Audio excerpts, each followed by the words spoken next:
TheBeat. TheBeat.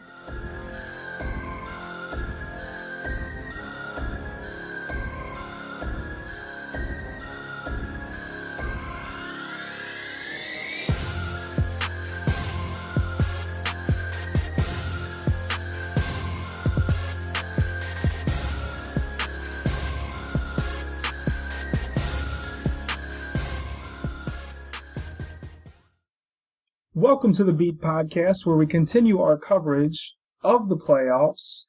I'm MJ here with BD. So without further ado, let's go ahead and get into it.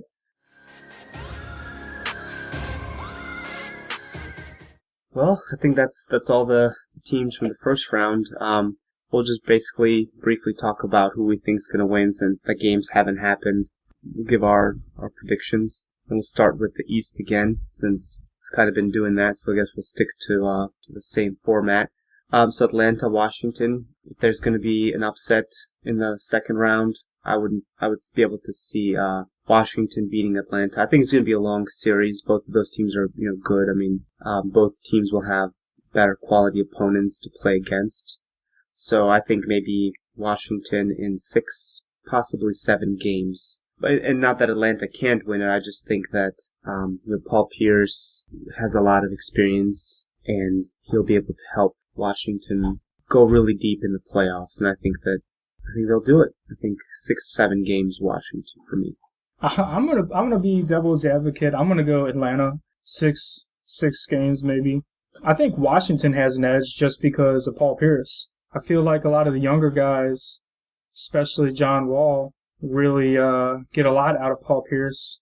Having won a championship, I feel like he gives them confidence. But Atlanta has been great all year, and they've got a well-rounded team. So I'll go with Atlanta, but I wouldn't be surprised at all because, Paul Pierce is pretty much the leader of that team, even if he's not the best player. So. Yeah. Not that Atlanta can't win. I just think that there's just something to how that I think of how poorly they played against Brooklyn. And how amazing Washington was just able to destroy Toronto. That's a really good point.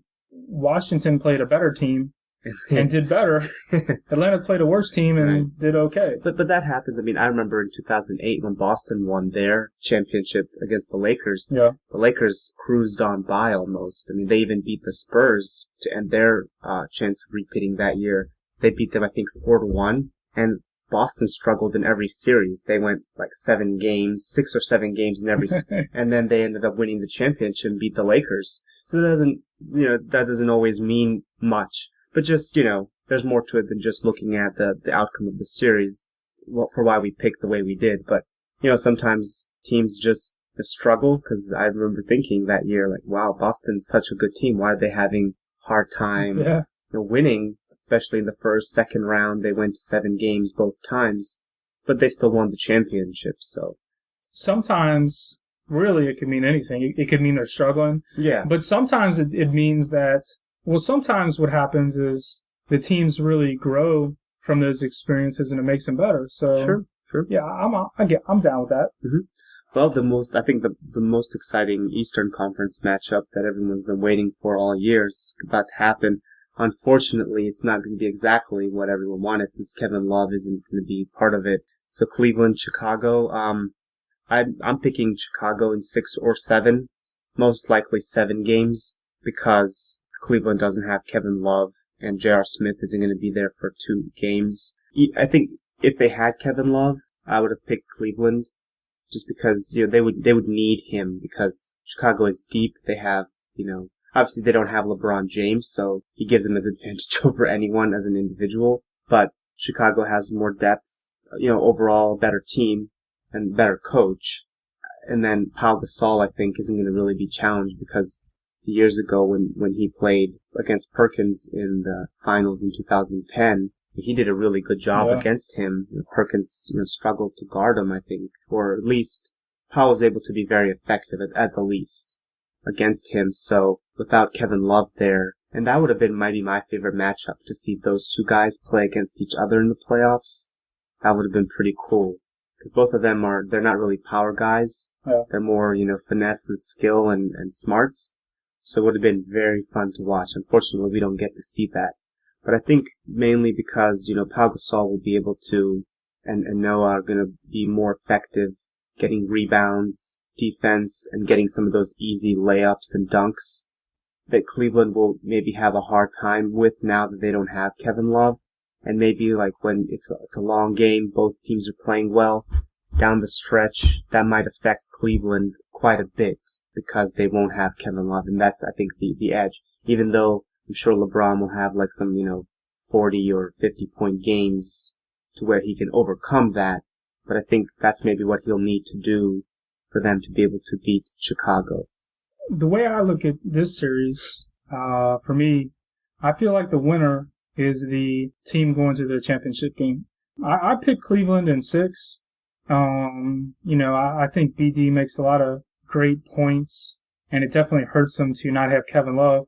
I think where we differ is I just feel like it will have less of an impact than he does. But, I mean, it's definitely going to hurt him because, especially with the J.R. Smith, that was a really, really dumb thing to do. I don't know if he just can't control his emotion or what, but, yeah, it's definitely going to hurt him. Kevin Love, I mean, they got 2 7-footers on Chicago, so you put Kevin Love on the floor, he stretches the floor. So if Paul Gasol's guarding him, he's pulling Paul Gasol away from the basket, which makes it easier for LeBron and Kyrie Irving to attack. So that's definitely going to hurt them. Both amazing teams, and if you think about the stupid thing that he did to get himself suspended for 2 games, I think really changes, it possibly could change how the series goes because, it's going to be tough, I think, for Cleveland to be able to overcome the loss of both players at once. And now they have to play a Chicago team that's, obviously very good because if they go 1-1, and then they go into Chicago for those other 2 games, it's just going to be tough for Cleveland maybe to overcome that. It could possibly be, which I don't think so, but it could be like a 3-1 hole that Cleveland digs themselves in because those 2 home games, in a way you're kind of weakening the home court advantage for Cleveland because no Kevin Love and no J.R. Smith. So, you play at home, but you don't have 2 great players now. So if Chicago wins one of those and then they win the 2 home games, it'd be really tough for Cleveland to overcome that. But, we'll see if that happens. But the thing with the Cleveland Cavaliers is Kevin Love has had an up and down season, and it's been in the news a lot. But even though he's still averaged almost 20 points a game, which is really good. But usually when you look at the stat sheet, if Kevin Love isn't throwing too hot, J.R. Smith is making up the difference. So that'll definitely hurt him. I like LeBron and Kyrie Irving's ability to score at will. And I like Timothy Mozgov just because he's been so huge for him. Be interesting to see if he gets a little bit neutralized going against Joakim Noah and Pau Gasol. But yeah, I mean, they're definitely going to be in an uphill battle. I honestly, I really think they could survive the Kevin Love injury. But to lose J.R. Smith and whatever, man, that really hurts them. Well, it's going to definitely weaken those 2 games at home, make the home court advantage not as much of an advantage as it normally would be. I was really disappointed that Kevin Love opted for surgery. You look at the play and it doesn't look like a lot. And obviously, when you watch things in slow motion, it's sometimes it doesn't look as bad as it was. Sometimes it makes it look worse. But, I remember hearing a story. Bill Russell and Will Chamberlain were actually good friends. And they played each other a lot in the finals. And one of the finals, Will Chamberlain didn't play. They would actually go to lunch together all the time or something. And Will Chamberlain didn't play because of an injury. And Bill Russell didn't really respect that. And they sort of had a little bit of a falling out for a few years. And, I remember, I think it was the year that the Knicks won the championship with Phil Jackson, actually. Willis Reed was injured. And then there's this famous moment in NBA history where Willis Reed comes out and he plays the game. And he's not super effective, but just the fact that he's there really motivates his team and demoralizes the other team, and they end up winning. And I don't think it's fair to criticize injured players, so I don't want to do that. But at the same time, I mean, I'm just really surprised that they would jump to surgery and not try to play through it or something. Obviously, you pull your shoulder, that's really big in basketball with shooting, but I'll take them at their word that he had to have surgery. But I will say that's disappointing. Just watching basketball, Shaq. People maybe criticize Shaq for different reasons, but one thing about Shaq is he always sucks it up. He probably played in the league 3 years past when he should have, because he pretty much was never healthy for the last 5 years of his career, and he would just take the shot or whatever to numb the pain. Obviously, even though Kevin Love was the third player on the Cavs, and some people actually, some NBA analysts actually called it the Big Two, which I thought was insulting and not fair. They could have used Kevin Love, obviously, and it would have been nice to see him, be on the bench. But I guess you got to do what you got to do. Yeah, it's tough for him. I can't imagine how bad he must be feeling that he can't help the team. But they have to, I guess, move on without him. So the last two games, or matchups, I guess, got Golden State and Memphis. I think this one is probably going to be a tough one, 6 or 7 games. I'm picking Memphis over Golden State just because they have more big guys, and their big guys are really good. They're a tougher team, play more physical, and they're more defensively oriented. And that's why I think before everything started, even though we didn't officially say who our number one pick to win it all was, I was going with Memphis just because of their record doesn't show, I think, as good as they should be the 5th seed. They really should be like the 4th seed or something, but because the way that they, that's one other topic we'll talk about is how they do the seeding. And a lot of coaches, I think, and players think it needs to be redone, retooled, and modernized a little bit. But I think Memphis in 6 or 7. It's gonna be a tough series, and I wouldn't be surprised if things go right for them, that it could possibly go to maybe only 5 or 6 games, because if they figure out a way to make the shots very difficult for Golden State and just kind of knock them around, might shock Golden State and then could end earlier than we thought. But my pick is Memphis. I definitely pick Memphis as well. For what my money's worth is, I feel like the winner of this matchup, to me, like the second round's almost exciting as the finals, because I feel like this round determines who will be in the NBA Finals. And I feel like it's either going to be Golden State Warriors versus Memphis versus Chicago or Cleveland. I'm going with Memphis. I always thought that about midway through the season, the two teams that could win a championship were the Spurs and Memphis. I wouldn't be surprised at all if Golden State won, but and of course, Memphis has an issue with Conley, but what I like about Memphis is their interior and their big men, and I think that'll really help them. Golden State has a good interior, just not as good as Memphis. But yeah, I'm definitely picking Memphis. I would love to see Memphis win. I'm a big fan of seeing teams win that have never won before. Well, we have a good shot of that, right? I mean, pretty much half of these teams have never won. Cleveland hasn't, I think, in the East, but then they have the Clippers that have never won, But I would love to see Cleveland or Memphis win it. Sure. Clippers haven't won one, have they? Right, Clippers haven't. Clippers and Cleveland have never. Everyone. Oh, Washington. Washington has. Washington, I think, did a while ago, back in the day. But most of these teams haven't won it in a long time, so anyone winning it would be awesome. Yeah, like Golden State won, but it was such a long time ago, most people Houston forgot. won it in the 90s, so it's been at least, 20 years since they've won it. So I think this is a pretty exciting year, it looks like, for the NBA, because no Kobe and Lakers to win one, no Duncan and Spurs anymore to win one, and then no Dwayne Wade. Because this is the first, I just saw this the other day, I can't remember if it was on ESPN or on NBA.com, but this would be the first finals since 99, since Jordan left, basically, that either Kobe, Duncan, or Dwayne Wade have not been a part of it. That's pretty insane. Yeah, because in 2000, some say, why didn't you include LeBron? Because LeBron wasn't in it in 2006 when Dwayne Wade won his first championship. Yeah. So yeah, this would be the first time that, those three guys haven't been part of the finals. Interesting side note. me and BD talk about this, but Chris Webber's really grew as an announcer. I really like him now. At first, I thought he sort of tried to be a little bit too trendy. And, everybody has their personal preference. I like a little bit of professionalism out of my announcers. But I really like Chris Webber. And I thought he made an interesting comment, Spurs versus Clippers. He said, and he wasn't knocking anybody. It was just more of a congratulatory to the Spurs.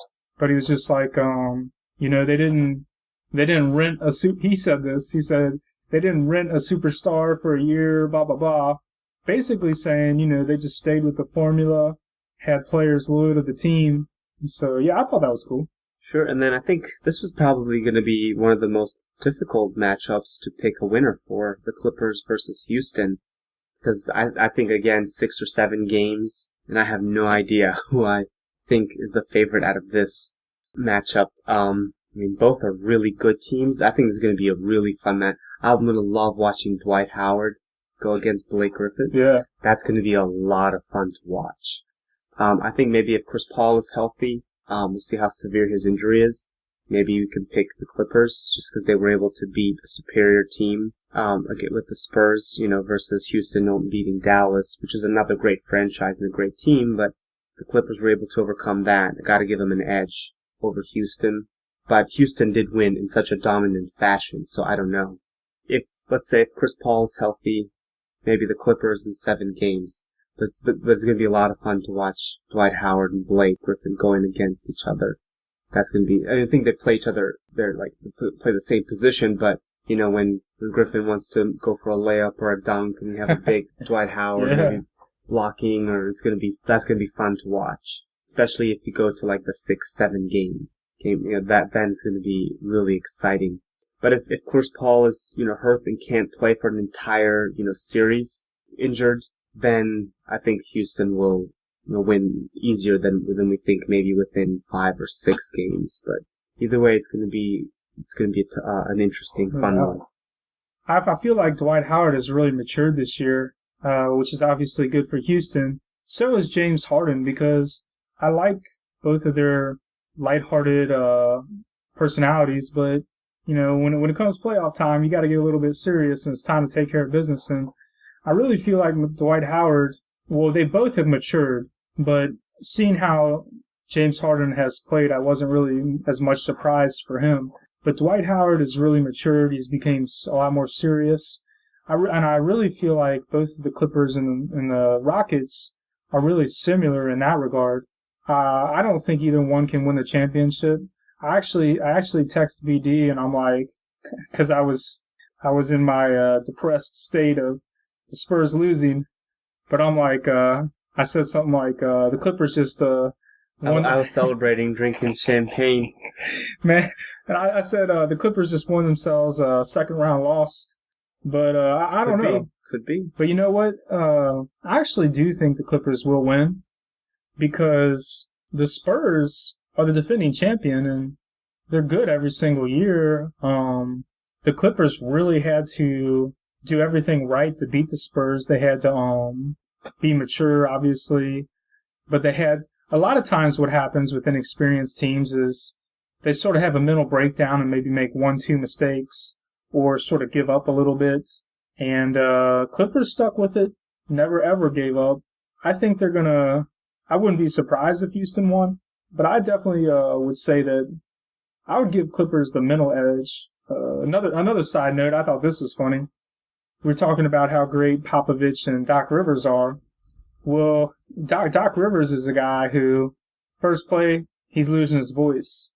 Last play of the game, he's losing his voice. I don't know what they're giving him to drink in L.A., but the man is always losing his voice. So yeah, they can afford a little bit better water than that in L.A., man. Well, not really. They have that drought going on. Oh, that's right. So I don't think they can. Plus, they were giving all the good water to the Lakers. Well, no, I think it's going to the almonds, the almond farms over there.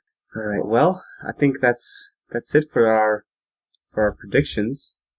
So I guess we just had a few small topics that MJ wanted to discuss, and I'll chime in on some of them. And I think that'll be it for this one.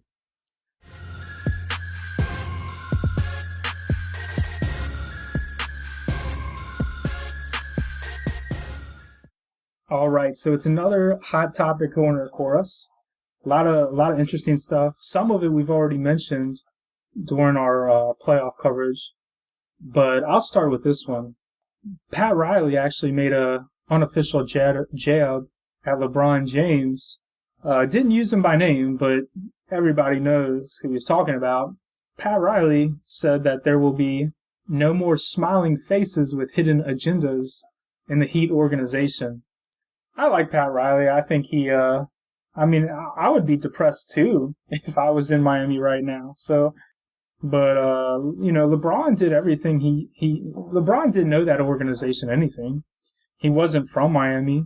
He just went there because he was friends with Dwayne Wade and he thought it would be a better chance to win a championship. So I don't really think I don't really think anybody in Miami should be mad at LeBron James because they would have not won 2 more championships without him. He didn't have to come there. So I really think it's just maybe Pat Riley's depressed about how bad the Heat are going to be. But, yeah, man, LeBron did his duty there, and I don't really think the Heat can complain too much at all. So obviously it's that time of the year when they start to give out awards. They didn't officially give out the MVP yet, but some of the other big ones have been announced. So I'll start off with Defensive Player of the Year because I think this one's a little bit easier. So Kawhi Leonard won Defensive Player of the Year. Let me make a few notes about the Defensive Player of the Year. First off, it's an award primarily given to centers. And the reason for that is because they show up the most on a stat sheet. For instance, last year, Marc Gasol won Defensive Player of the Year. He didn't actually have the best defensive stats, but he was the anchor at the best team defense in the NBA. So, there was actually the Golden State Warriors Green. A lot of people thought maybe he should have won. A few other players. But I like the pick. He's a great player. It's hard to be a defensive player and show up in the stat sheet when you're not a center. And he did pretty much shut down LeBron James last year. So I would definitely say it's deserving. And another thing is they do this all the time. So Tyson Chandler, he sort of got a make-up Defensive Player of the Year. He played great defense as the Dallas Maverick when they won the championship. Didn't win it that year, but won it the next year in New York. So I think it's fair. Yeah, I agree with that. With all that, I think it was a good, smart choice. He definitely deserved it, especially what they were able to do last year in the finals, and maybe sometimes that carries over in the decision-making process. But I agree with all that. Nothing new to add there. So moving on to Coach of the Year. Well, obviously, like every year in the NBA, there's always a lot of good candidates. Atlanta Hawks coach, I'm probably going to butcher this one, but Mike Budenholzer won it. Another runner-up would be Steve Kerr from the Golden State Warriors. I definitely understand it, and I have nothing against it because Steve Kerr obviously had more to work with. He came into a really good situation. I mean, the Warriors were already good when he got there, so that's probably why he decided he didn't want to go to New York Knicks. But, Atlanta doesn't really have a true superstar, as they say, and he did a good job, so good for him.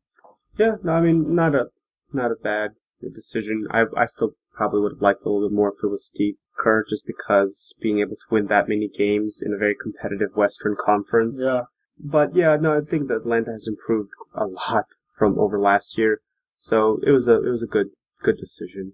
Moving on to other coaching news, Thunder decided to fire Scott Brooks. And stupid decision, in my opinion. I don't like that at all. Being a professional coach is a luxury.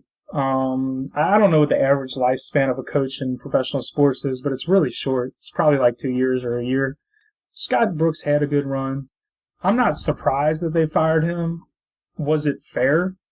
No, it wasn't fair. I mean, both his best players are injured half the year, and they still almost make the playoffs. But it's just really weird how it works.